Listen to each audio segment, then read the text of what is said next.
มังปัสสังอารัตนังคาโนมานะโมอะระหะโตสัมมาเอวะเมสุตังเกกังสัมมายังภะคะวะปัลลนะสิยังเกอะลันติอิสิปัตตันเตมิกาตาเยเอวะเมสุตันติอาติกังนิตานาวัจจานังคัมมิตนวะเอวะเมสุตังอันนินา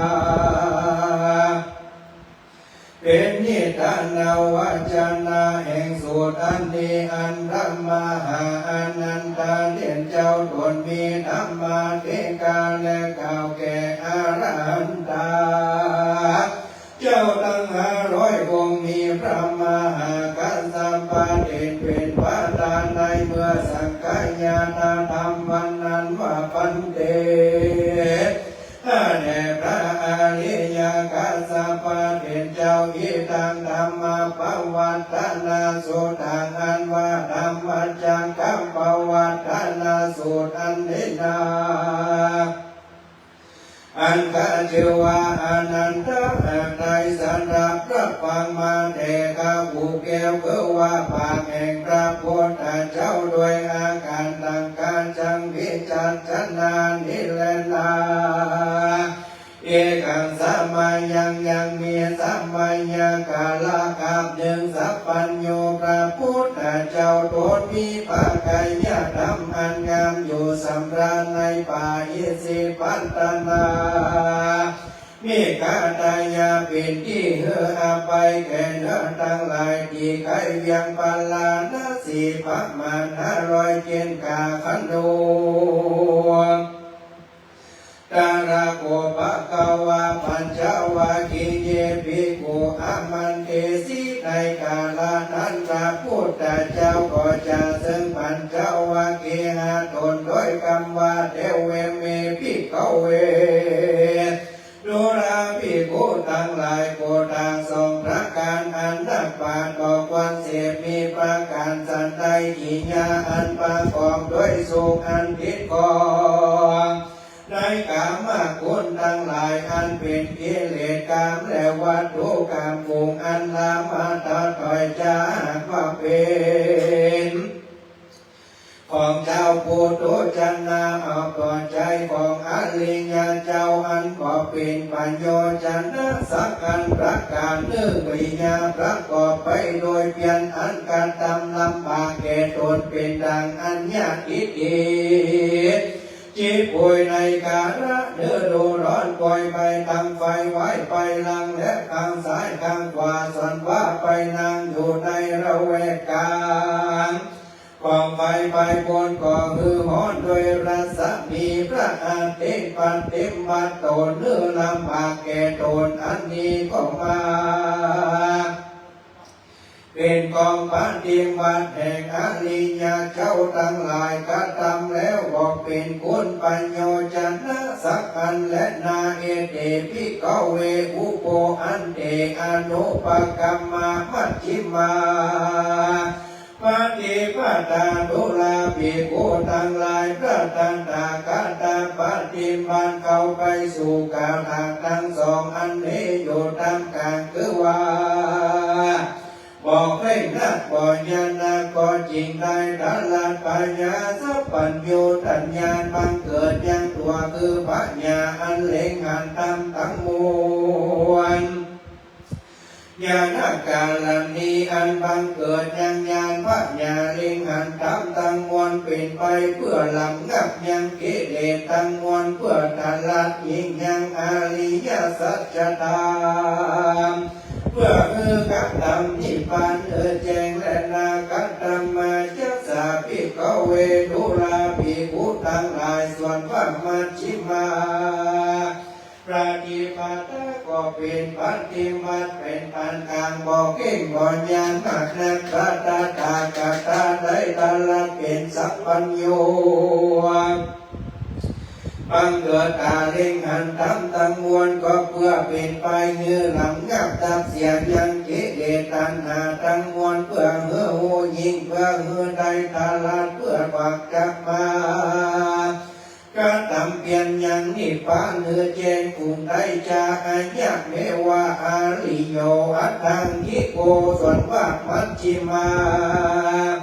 ปฏิปทานั้นคือว่ามรรคตั้งแปดกลุ่มนี้สัมมาทิฏฐิสัมมาสังกัปโปสัมมาวาจาสัมมากัมมันโตสัมมาอาชีโวสัมมาวายาโมสัมมาสติสัมมาสมาธิอันรัตตากัตตาอันใดทัลลัญญังสัพพัญญูตัญญาอันเนื้อบังเกิดยังการยังตาคือว่าปัญญาอันเล็งอันทำตั้งมวลอันเนื้อบังเกิดยังญาณปัญญาหูทำตั้งมวลก็เป็นไปเพื่อลำดับงับเสียญาณกิเลสตัณหาทั้งหลายเพื่อมือหูยิ่งนักเพื่อการทำนิพพานเนื้อแจงจักเลนาอิตังโมปันนาภิกขเวโลกังอาลิยาสัจจังภิกขเวดุลาภิกขุทั้งหลายส่วนนั้นว่าอาลิยสัจจังนั้นนา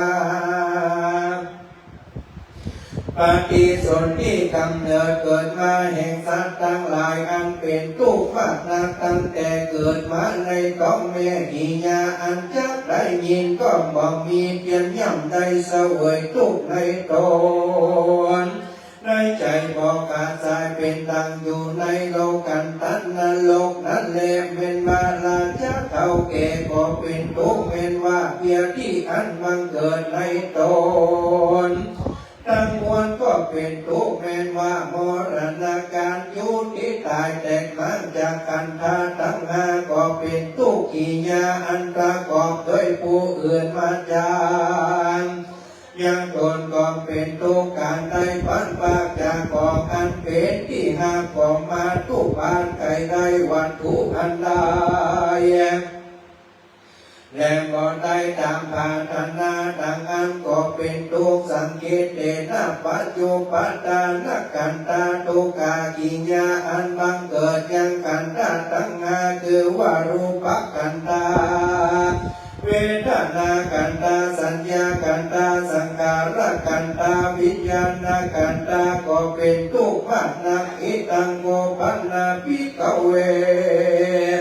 โลกาสมุทัยโยอริยสัจจังญาญังตัณหาโพโนภาวิกานันทิดุราภิกขุทั้งหลายโลกาสมุทัยสัจจะคือว่าธรรมะจากกลุ่มนี้สิ่งเดียวและกลุ่มใดจะสอนว่าตัณหาอันมีปกติคือบังเกิดยังปุญญาภาวะคือว่าวิบากอุตระรูปประกอบไว้ด้วยนันทิราคะตัณหายินดีในภาวะที่เกิดนั้นอันเป็นไปได้กรรมตัณหาภาวะตัณหาอันเป็นไปโดยกับทิฏฐิคือว่าอันถือเอาโดยกรรมว่าโลกนี้มันเที่ยงวิภาวะตัณหาอันเป็นไปโดยกรรมอุเฉทิฏฐิคือว่ากรรมว่าโลกนี้ขาดเสียชาติและนาภิกขเวดุราภิกขุทั้งหลายส่วนว่าทุกขนิโรธาสัจจานั้นคือว่าธรรมจักอันดำงับดับเสียยังราคะตัณหาสิ่งเดียวทำอันใดเป็นเหตุคือละเสียยังกิเลสตัณหาทั้งมวลก็ดีทำนั้นเป็นเหตุคือพ้นจากทุกข์ทั้งมวลก็ดีทำอันใดเป็นเหตุกับตามบอกมีอะไรใจกองในตัณหาทั้งมวลทำอันใดชื่อว่านิโรธาสะอาริยสัจจะคือว่านิพพานสิ่งเดียวอีตังโกภิกขเวดุราภิกขุทั้งหลายคือว่าอาตังกิกรรมกาแปดประการกลุ่มนี้สิ่งเดียวและกลุ่มใดจะคือว่าใดสัมมาทิฏฐิสัมมาสังกัปโปสัมมาวาจาสัมมากัมมันโตสัมมาอาชีวสัมมาวายาโมสัมมาสติสัมมาสมาธิปัจพุทธเจ้าก็มาสำแดงยัง อาริยสัจจะธรรมทั้งสี่ประการที่นี้จักสำแดงญาณปัญญาอันเป็นไปในอาริยทั้งสี่นั้นเราหากเป็นสามคือว่าสัจจญาณกิจจิญาณกัตตญาณปะอันส่วนว่าจักขุคือว่าปัญญาอันเด่นเล็กธรรมทั้งมวลก็บังเกิดแก่ปัตตากัตตาปิจาปัญญาอันหูดำวิเศษยิ่งกว่าก็บังเกิดแก่ปัตตากัตตาอันโลโกลัสสมิ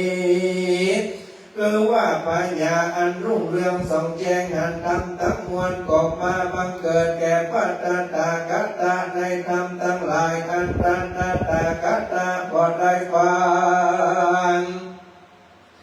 ในสำนักแห่งบุคละผู้ใดผู้หนึ่งในกาลเมื่อก่อนด้วยอาการว่าทุกข์ทั้งมวลฝูงนี้ชื่อว่าทุกขาอาริยสัจจะแลส่วนวัตตาคือว่าปัญญาอันเล็งหันธรรมทั้งมวลก็บังเกิดแก่พระตกัตตาปัญญาอันหูยังทำโดยประการต่างๆก็มาบังเกิดแก่พระตกัตตาผู้กัลละผู้มีปัญญาเพิ่งโคตรแปดหูไม้และนาทิตังโกปันนาทิตังตุกังตุลาภิกขุทั้งหลายก็คือว่าเพื่อปัญญาอันเล็งหันธรรมทั้งมวลก็มาบังเกิดแก่พระตกัตตาปัญญาอันหูยังดำ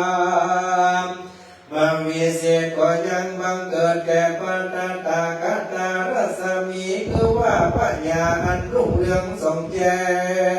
งและอันธรรมทั้งมวลก็มาบังเกิดแก่พระต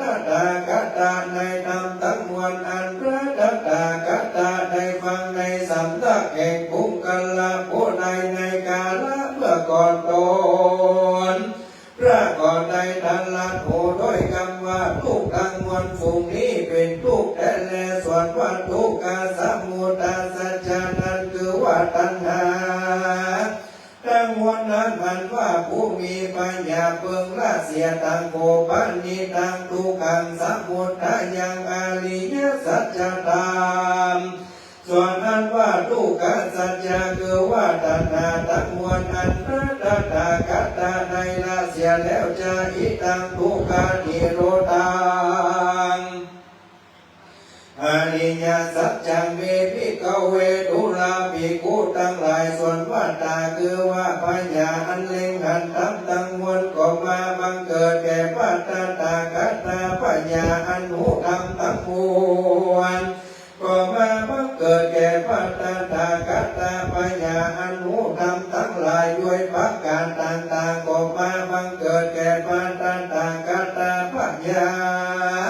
อนุธรรมดวงวิเศษยิ่งนักก็มาบังเกิดแก่ปัตตากัตตารัศมีก็ว่าปัญญาอันรุ่งเรืองและใส่จงแจ้งยังธรรมทั้งหลายก็มาบังเกิดแก่ปัตตากัตตาในธรรมทั้งหลายอันพอได้ฟังในสำนักแห่งบุคลาผู้ใดในกาลเมื่อก่อนพระตกัตตาในทันละโหโดยคำว่าธรรมชาติทั้งมวลได้ชื่อว่านิโรธาอริยสัจจะคือว่านิพพาน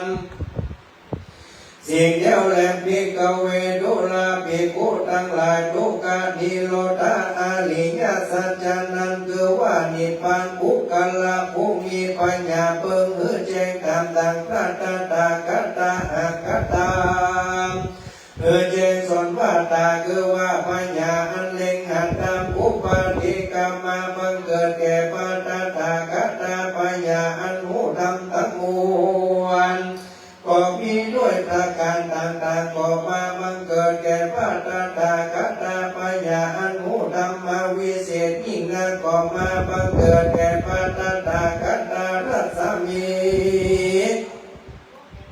คือว่าปัญญาอันรุ่งเรืองใสส่องแจ้งทั้งมวลก็มาบังเกิดแก่ปัตตากัตตาอันพอได้ฟังแก่สำนักแห่งผู้ใดในกาลเมื่อก่อนด้วยคำว่าปฏิบัติเข้าสู่นิพพานในชื่อว่าทุกขานิโรธกามินีปฏิปทาตังโกปันนิตังทุกขานิโรธกามินี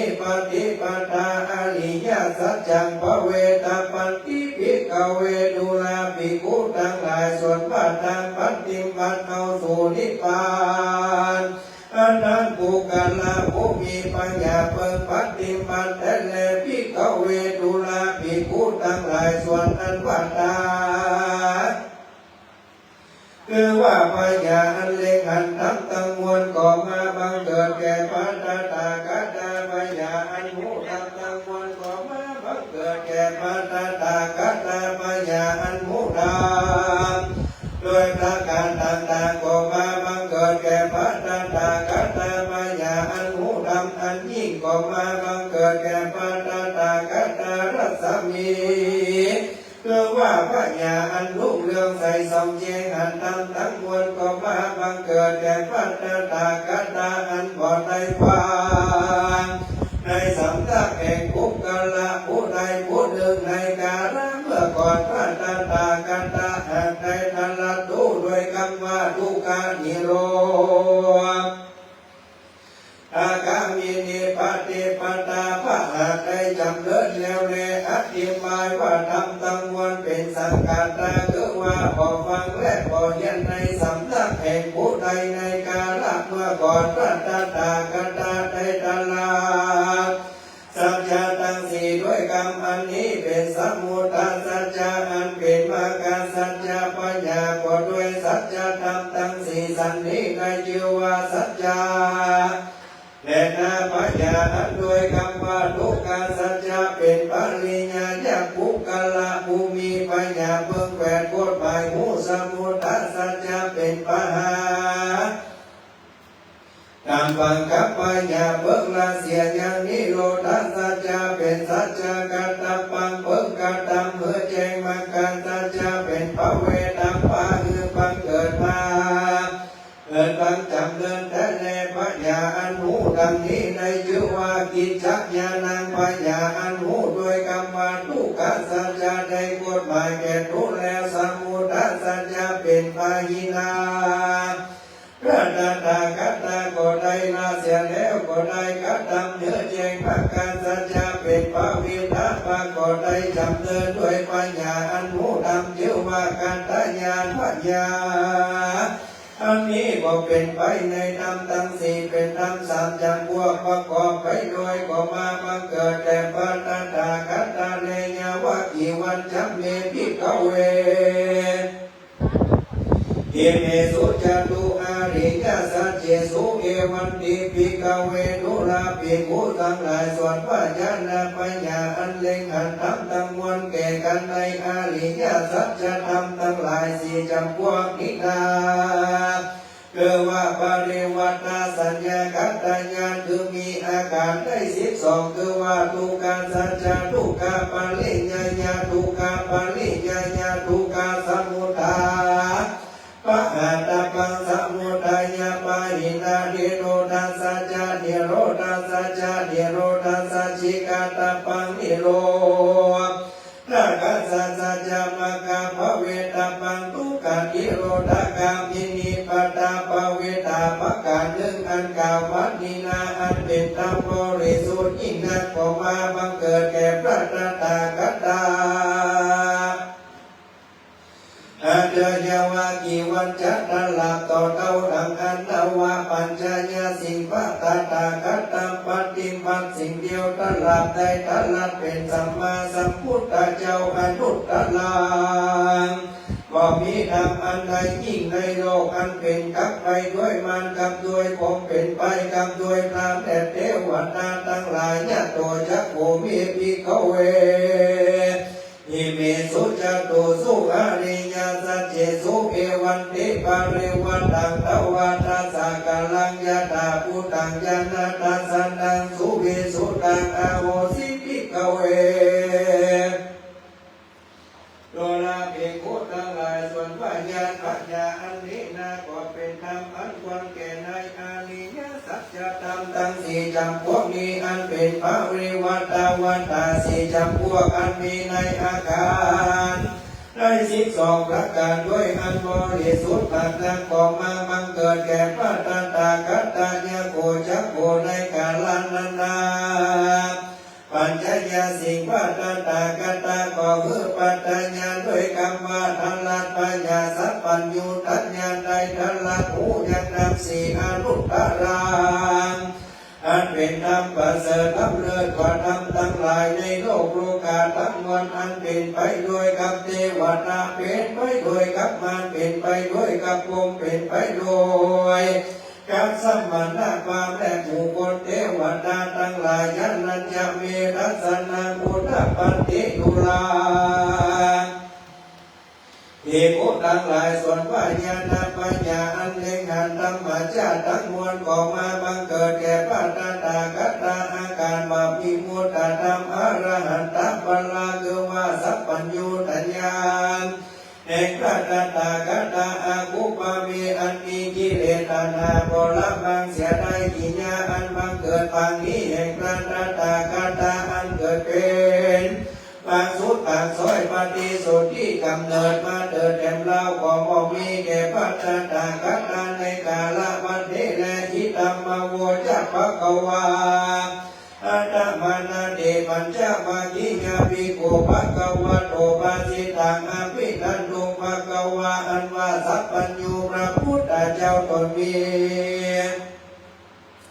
อาขัยะอันงามก็เทศนาธรรมจักกับปวัตนาสูตรอันนี้ก็โดยประการทั้งนี้ส่วนว่าปัญจวัคคีย์ทั้งห้าตนก็มีใจอภิรมย์จงชื่นยินดีโยอัญชุลีพนมกำมอมกำมานับมัสการขับไว้หักเอาปธรรมเทศนาแห่งพระพุทธเจ้าวาสาธุสาธุภาสิตังตถาคตตังนี้เลนะอิมัสสมิงจักปันนาพยากรณะสมิงในเมื่อแล้วพระธรรมเตมีคาถาลำไตชื่อว่าเยยาการณาพระพุทธเจ้าเทศนาโดยประการดังนี้ส่วนว่าธรรมจักคือว่าโสดาปัตติมัคคญาณอันปราศจากมลทินและคงทุลีกุเลสอันเป็นมันละพ้นดินทั้งหลายคือว่ากิเลสหากาดไปก็มาบังเกิดแก่อัญญาโกฏัญญาเห็นเจ้าตนมีอายุโดยวังว่ายังกินจิสังการาธรรมจักตังก็มาสังการะธรรมอันน้อยหนึ่งก็อันมีสภาวะเกิดดังอันสังการะธรรมอันนั้นอนุเสียงแต่แลปวัติเดชะภะคะวะธรรมจักเกปุมาเทวาในเมื่อแล้วว่าธรรมเทศนาอันนี้ตามองค์เทวดาทั้งหลายก็มาจงชื่นยินดีก็ส่งเสียงขึ้นไปบนโดยคำว่าธรรมจักกับปวัตนาสูตรวันนี้ลำเนินยิ่งกว่าอันพระพุทธเจ้าตนมีโสภกายะอันใดหาเสียยังโลภะโทสะโมหะเสียแล้วก็มาเทศนาเป็นไปในป่าอิสิปัตตนามาเกียรติยาวันก็มาดีกินไก่เวียงปลาณสีพรหมและเทวดาทั้งหลายก็มายินดีมากนักอันว่าผู้กาละผู้ใดผู้หนึ่งในโลกนี้ก็บอกอาจจะเป็นไปกันด้วยและนาภูมานังเทวนังสัตตังสุตวาจตุมหาราชิกาเทวาสัตตมนุสาเวสงส่วนว่าเทวดาทั้งหลายอันอยู่ชั้นจตุมหาราชิกาได้ยินคำแห่งพรหมและเทวดาทั้งหลายส่งเสียงสาธุการแล้วก็มาส่งเสียงขึ้นไปบนส่วนว่าเทวดาทั้งหลายอันอยู่ชั้นฟ้าดาวดินสาได้ยินคำแห่งเทวดาทั้งหลายอันอยู่ชั้นจตุมหาราชิกาก็มาส่งเสียงไปบนนั้นว่าเทวดาอันอยู่ชั้นฟ้าอย่ามากันว่าได้ยินเสียงเทวดาทั้งหลายอันอยู่ในชั้นฟ้าดาวดินสาก็มาส่งเสียงขึ้นไปบนส่วนว่าเทวดาทั้งหลายอันอยู่ชั้นฟ้าทุสิตาได้ยินก็มาส่งเสียงขึ้นไปบนแห่งเราอย่างนั้นเทวดาทั้งหลายอันอยู่ในชั้นฟ้านิมานนรดีได้ยินคำเสียงสาธุการอันนั้นก็มาส่งเสียงขึ้นไปบนแห่งเราส่วนว่าเทวดาทั้งหลายอันอยู่ชั้นพรหมปาริจจากันว่าก็ได้ส่งเสียงไปบนพันน้ำแต่เล่าพรหมทั้งหลายอันอยู่ชั้นมหาพรหมกันว่าได้ยินเสียงแห่งพรหมทั้งหลายอันอยู่ชั้นปโรหิตาก็มาส่งเสียงขึ้นไปบนส่วนว่าพรหมทั้งหลายอันอยู่ชั้นฟ้าปาริตาปาก็ได้ยินเสียงอันนั้นก็เสียงขึ้นไปส่งเสียงขึ้นไปบนส่วนอันว่าพรหมทั้งหลายอันอยู่ชั้นอปัมมานาภาได้ยินเสียงแห่งพรหมอันอยู่ชั้นปาริตาสุภาได้ยินเสียงอันนั้นก็มา สียงขึ้นไปบนสนว่าพรหมทั้งหลายอันอยู่ชั้นอัปปมานาสุธาได้ยินเสียงแห่งพรหมทั้งหลายอันอยู่ในจันฟ้าดำเดินนั้นก็มาส่งเสียงขึ้นไปบนอัปปมานาปานังเทวันนางสัตตังสุตวาสนว่าพรหมทั้งหลายอันอยู่ในจันฟ้าสุภากินากาได้ยินแก่งแห่งพรหมทั้งหลายฝูงนั้นก็ส่งเสียงขึ้นไปบนสุภากินากาเทวานังสัตตังสุตวาสนว่าพรหมทั้งหลายอันอยู่ในจันฟ้าอาวิหาก่อนว่าได้ยินเสียงนั้นแล้วก็ส่งเสียงขึ้นไปบนยันนั้นพรหมทั้งหลายก็มาตั้งอยู่ในจันฟ้าอาตัปปาการว่าได้ยินเสียงแห่งพรหมทั้งหลายก็ส่งเสียงขึ้นไปบนสวรรค์ว่าพรหมทั้งหลายอันอยู่จุดสุทาวา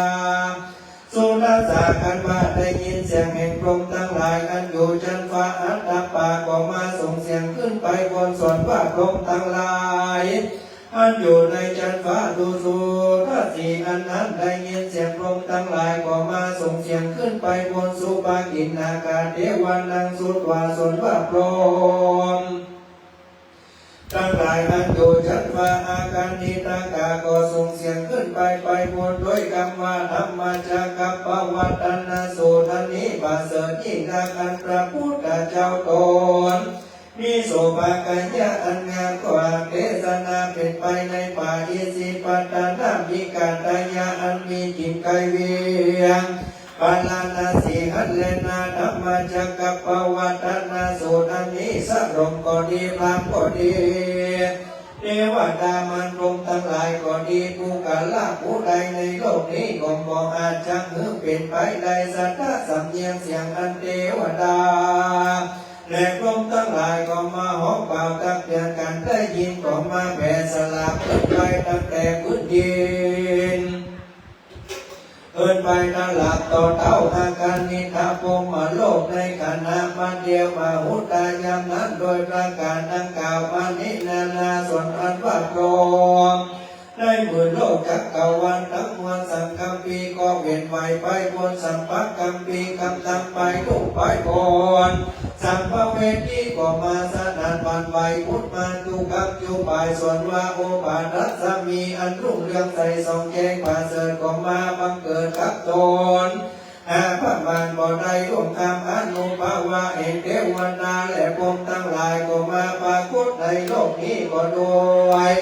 อนุภาพแห่งพระพุทธเจ้าก็มีอันและนาอันตาโกภะคะวะอุทานังอุทาเนสิในกาลนันตพุทธเจ้าก็นำเอามายังอุทานกตาอันนี้ว่าโพธุกาลโกฏัญญาดุจแต่และอันว่าได้จิวะอัญญาโกฏัญญาเด่นเจ้าวะก็โดยประการดังกล่าวมาหิมิโดยแต่แลพระพุทธเจ้าทั้งหลายกันว่าได้ดารันปัญญาสัพพัญญูตัญญาเทียมโยนเทศนาธรรมจักรดวงนี้ก็ทำทั้งหลายด้วยเหตุดังอันปรากฏธรรมเจ้าทั้งหลายก็ได้ดารันปัญญาเป็นพระพุทธเจ้าพระหัตถ์ปฏิภพขออาราธนาพระพุทธเจ้าเพื่อเทศนาธรรมในกาลนั้นพระพุทธเจ้าก็เทศนาธรรมจักรปวัตนาสูตรอันนี้นาแก่พระปัญจวัคคีย์ทั้งห้าตนในป่าอิสิปตนามีกัตตายะในป่าที่นั้นในนาได้ยันสิเป็นอันเป็นเพื่อนเกาวาสาและนาในเมื่อทำปัญจกัปปวัตนาสูตรอันนี้นาตามปัญจวัคคีย์ทั้งห้าตนส่วนว่าโกฏัญญาเด่นเจ้าก็ได้เดินโสดาปัตติปลาเพชรวาสโลมทั้งหลายอันมากนานพระมารมาใน11 โกฏก็ได้มาถึงมรรคธรรมทั้งหลายก็โดยเหตุได้ฟังธรรมจักรปวัตนาสูตรอันนี้อันพระพุทธเจ้าเทศนามาก่อนทำทั้งหลายประการเรื่องผู้ใดได้สร้างธรรมดวงประเสริฐอันนี้ก็จักว่ามีพละอานิสงส์อันกว้างขวางมากนักก็โดยประการทั้งกล่าวมานีและนาธรรมจักรปวัตนาสูตรต่างนิติต่างกิญาอันกล่าวยังธรรมจักรปวัตนาสูตรก็บังคมสมเด็จพระเอง